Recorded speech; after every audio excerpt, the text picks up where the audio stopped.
বলাগড়ের BDO অফিসে SIR বিক্ষোভ, আর এই বিক্ষোভে একেবারে মুখোমুখি তৃণমূল বিজেপি, মারামারি ধস্তাধস্তি। দেখুন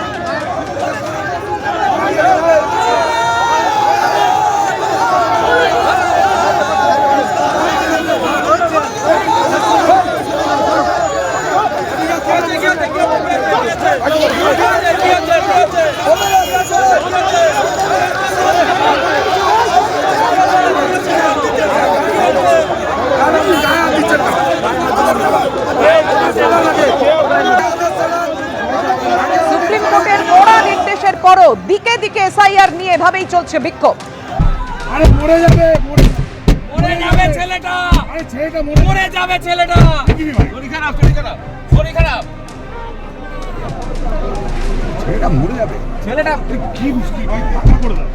ভাই ছেলেটা মরে যাবে, ছেলেটা মরে যাবে, মরে যাবে ছেলেটা, টাকা করো। ছেলেটা মরে যাবে, আরে মরে যাবে মরে যাবে ছেলেটা, আরে ছেলেটা মরে যাবে ছেলেটা। শরীর খারাপ ছেলেটা মরে যাবে। বৈধ ভোটারদের, বিশেষ করে তৃণমূল কংগ্রেসের কর্মী যারা, সমর্থকবৃন্দ যারা, বেছে বেছে তাদের নামগুলো যাতে বাদ যায়, সেই জন্য রাতের অন্ধকারে তারা ফর্ম 7 জমা দিয়েছে। প্রায় 4000-এর বেশি ফর্ম 7 তারা জমা দিয়েছে। এবং দেখা যাচ্ছে যে বলাগড়ের বিভিন্ন অঞ্চলে যাদের নাম ফর্ম 7-এ জমা পড়েছে, যে অভিযোগকারী বিজেপির যে কর্মী বা সমর্থক যে সই করেছে, তার বাড়ি হয়তো সেখানেই না, অথচ সে ঠিক করছে যে সেই স্থানীয় বাসিন্দাটা স্থানীয় কিনা।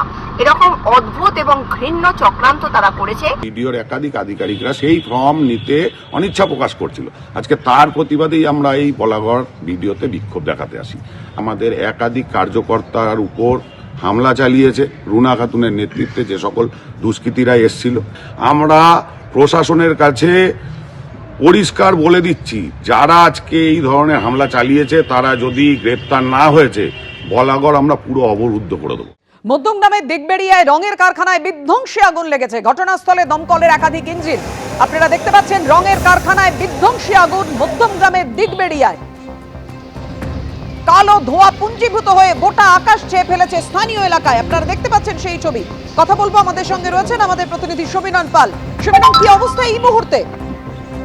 দেখো পাপি, এই মুহূর্তে আগুন বিধ্বংসী আকার নিয়েছে। ঘটনাস্থলে দমকলের 5টি ইঞ্জিন পৌঁছেছে, কিন্তু যে দিগবেড়িয়া প্রথম সরণি একেবারে বাদু রোড লাগোয়া এলাকা, সেখানে রঙের কারখানা তুমি জানো, যেখানে রং প্রস্তুত হয়, তার ফলে প্রচুর রাসায়নিক এবং অতি দাহ্য বস্তু মজুদ ছিল, এবং তার ফলে আগুন ক্রমেই বিধ্বংসী আকার নিয়েছে। দমকলের একটি করে ইঞ্জিন এসে পৌঁছেছে, কিন্তু এই মুহূর্তে যা পরিস্থিতি, আশপাশে বেশ কয়েকটি কারখানা রয়েছে, সেই কারখানাগুলোতে প্রচুর দাহ্য বস্তু মজুদ রয়েছে।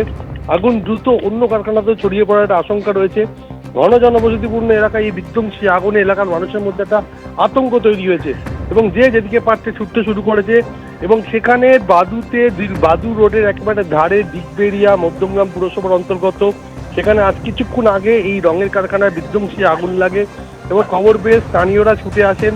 খবর দেওয়া হয় দমকলকে। ঘটনাস্থলে পৌঁছেছে মধ্যমগ্রাম থানার পুলিশ, এবং যাতে কারখানার আশেপাশে কেউ ঘেঁষতে না পারে তার জন্য পুলিশ তাদেরকে দূরে সরিয়ে রাখার চেষ্টা চালাচ্ছে। কিন্তু এই মুহূর্তে দমকলের 5টি ইঞ্জিন কাজ করছে, এবং আরো ইঞ্জিনের প্রয়োজন বলে মনে করছেন দমকল আধিকারিকরা, কারণ আগুন ক্রমেই বিধ্বংসী আকার নিয়েছে। এবং সব থেকে বড় কথা হচ্ছে যে এই কারখানার লাগোয়া আরো বেশ কয়েকটি কারখানা আছে, এবং সেখানে প্রচুর অতি দাহ্য বস্তু মজুদ রয়েছে, এবং সেখান থেকে আগুন যে কোনো সময় আশপাশের কারখানা ছড়িয়ে পড়ার একটা আশঙ্কা রয়েছে।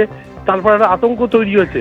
এই মুহূর্তে দিগবেড়িয়া প্রথম সরণিতে রঙের কারখানায় বিধ্বংসী আগুন, এবং ঘটনাস্থলে দমকলের 5টি ইঞ্জিন রয়েছে। পাপিয়া, ধন্যবাদ তোমায়।